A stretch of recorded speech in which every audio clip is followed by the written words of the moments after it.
रामायण युद्ध में हनुमान। रामायण के सुंदरकांड में हनुमान जी के साहस और देवाधीन कर्म का वर्णन किया आकार गया है। हनुमान जी की भेंट राम जी से उनके वनवास के समय तब हुई जब राम जी अपने भ्राता लक्ष्मण के साथ अपनी पत्नी सीता की खोज कर रहे थे। सीता माता को लंकापति रावण छल से हरण करके ले गया था। सीता जी को खोजते हुए दोनों भ्राता शिमुख पर्वत के समीप पहुंच गए, जहां सुग्रीव अपने अनुयायियों के साथ अपने ज्येष्ठ भ्राता बाली से छिपकर रहते थे। वानर राज बाली ने अपने छोटे भ्राता सुग्रीव को एक गंभीर मिथ्याबोध के चलते अपने साम्राज्य से बाहर निकाल दिया था और वो किसी भी तरह से सुग्रीव के तर्क को सुनने के लिए तैयार नहीं था। साथ ही बाली ने सुग्रीव की पत्नी को भी अपने पास बलपूर्वक रखा हुआ था। राम और लक्ष्मण को आता देख सुग्रीव ने हनुमान को उनका परिचय जानने के लिए भेजा। हनुमान एक ब्राह्मण के वेश में उनके समीप गए। हनुमान के मुख से प्रथम शब्द सुनते ही श्री राम ने लक्ष्मण से कहा कि कोई भी बिना वेद पुराण को जाने ऐसा नहीं बोल सकता जैसा इस ब्राह्मण ने बोला। राम जी को उस ब्राह्मण के मुख, नेत्र, माथा, भौं या अन्य किसी भी शारीरिक संरचना से कुछ भी मिथ्या प्रतीत नहीं हुआ। राम जी ने लक्ष्मण से कहा कि इस ब्राह्मण के मंत्रमुग्ध उच्चारण को सुनके तो शत्रु भी अस्त्र त्याग देगा। उन्होंने ब्राह्मण की ओर प्रसन्नता करते हुए कहा कि वो नरेश राजा निसंकोच ही सफल होगा जिसके पास ऐसा गुप्तचर होगा। श्री राम के मुख से इन सब बातों को सुनकर हनुमान जी ने अपना वास्तविक रूप धारण किया और श्री राम के चरणों में नतमस्तक हो गए। श्री राम ने उन्हें उठाकर अपने हृदय से लगा लिया। उसी दिन एक भक्त और भगवान का हनुमान और प्रभु राम के रूप में अटूट और अनश्वर मिलन हुआ। तत्पश्चात हनुमान ने श्री राम और सुग्रीव की मित्रता करवाई।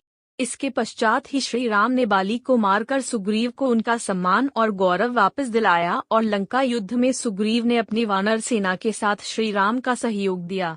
सीता माता की खोज में वानरों का एक दल दक्षिण तट पे पहुंच गया, मगर इतने विशाल सागर को लांघने का साहस किसी में भी नहीं था। स्वयं हनुमान भी बहुत चिंतित थे कि कैसे इस समस्या का समाधान निकाला जाए। उसी समय जामवंत और बाकी अन्य वानरों ने हनुमान को उनकी अद्भुत शक्तियों का स्मरण कराया।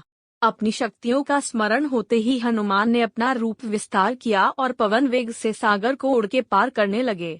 रास्ते में उन्हें एक पर्वत मिला और उसने हनुमान से कहा कि उनके पिता का उसके ऊपर न है। साथ ही उस पर्वत ने हनुमान से थोड़ा विश्राम करने का भी आग्रह किया, मगर हनुमान ने किंचित मात्र भी समय व्यर्थ न करते हुए पर्वतराज को धन्यवाद किया और आगे बढ़ चले।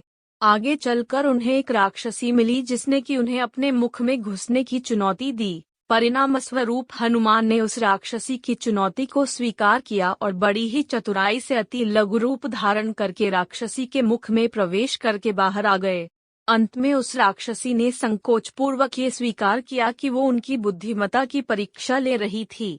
आखिरकार हनुमान सागर पार करके लंका पहुँचे और लंका का बड़ी की मात्रा, शोभा और सुंदरता को देखकर आश्चर्यचकित रह गए और उनके मन में इस बात का दुख भी हुआ कि यदि रावण नहीं माना तो इतनी सुंदर लंका का सर्वनाश हो जाएगा। तत्पश्चात हनुमान ने अशोक वाटिका में सीता जी को देखा और उनको अपना परिचय बताया। साथ ही उन्होंने माता सीता को सांत्वना दी और साथ ही वापस प्रभु श्री राम के पास साथ चलने का आग्रह भी किया, मगर माता सीता ने ये कहकर अस्वीकार कर दिया कि ऐसा होने पर श्री राम के पुरुषार्थ को ठेस पहुंचेगी। हनुमान ने माता सीता को प्रभु श्री राम के संदेश का ऐसे वर्णन किया जैसे कोई महान ज्ञानी लोगों को ईश्वर की महानता के बारे में बताता है।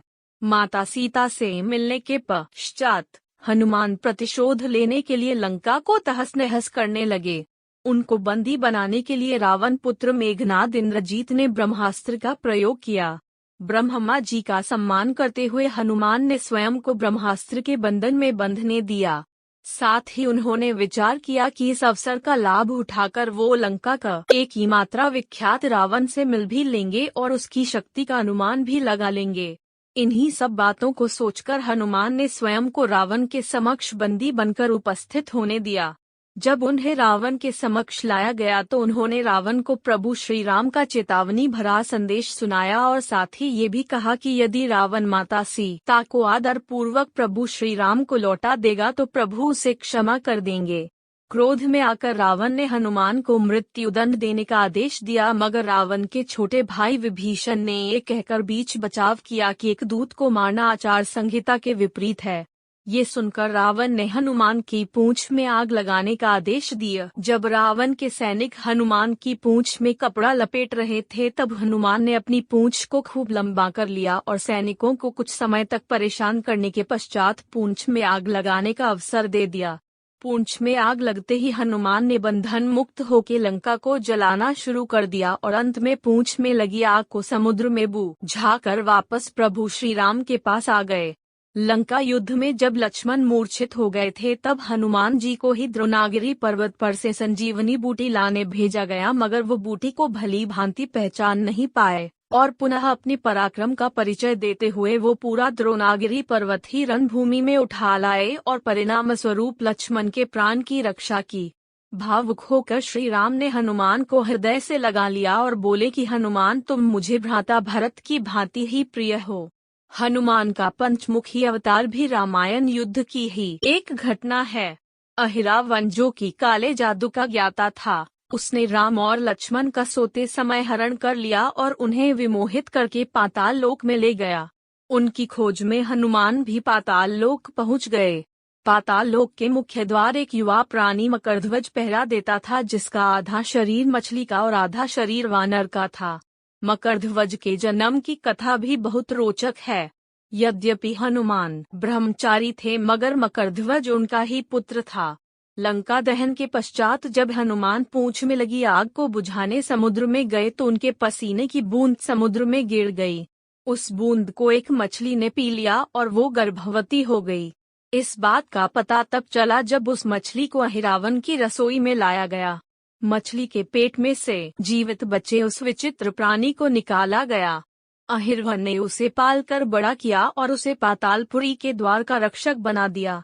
हनुमान इन सभी बातों से अनभिज्ञ थे। यद्यपि मकरध्वज को पता था कि हनुमान उसके पिता हैं, मगर वो उन्हें पहचान नहीं पाया, क्योंकि उसने पहले कभी उन्हें देखा नहीं था।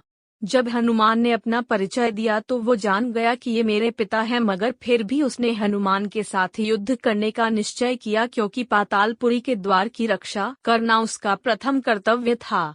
हनुमान ने बड़ी आसानी से उसे अपने अधीन कर लिया और पातालपुरी के मुख्य द्वार पर बांध दिया। पातालपुरी में प्रवेश करने के पश्चात हनुमान ने पता लगा लिया कि अहिरावण का वध करने के लिए उन्हें 5 दीपकों को एक साथ बुझाना पड़ेगा। अतः उन्होंने पंचमुखी अवतार श्री वराह, श्री नरसिम्हा, श्री गरुण, श्री हयग्रीव और स्वयं धारण किया और एक साथ में 5 दीपकों को बुझाकर अहिरावण का अंत किया। अहिरावण का वध होने के पश्चात हनुमान ने प्रभु श्री राम के आदेशानुसार मकरध्वज को पातालपुरी का नरेश बना दिया। युद्ध समाप्त होने के साथ ही श्री राम का 14 वर्ष का वनवास भी समाप्त हो चला था। तभी श्री राम को स्मरण हुआ कि यदि वो वनवास समाप्त होने के साथ ही अयोध्या नहीं पहुँचे तो भरत अपने प्राण त्याग देंगे। साथ ही उनको इस बात का भी आभास हुआ कि उन्हें वहां वापस जाने में अंतिम दिन से थोड़ा विलंब हो जाएगा। इस बात को सोचकर श्री राम चिंतित थे, मगर हनुमान ने अयोध्या जाकर श्री राम के आने की जानकारी दी और भरत के प्राण बचाकर श्री राम को चिंता मुक्त किया।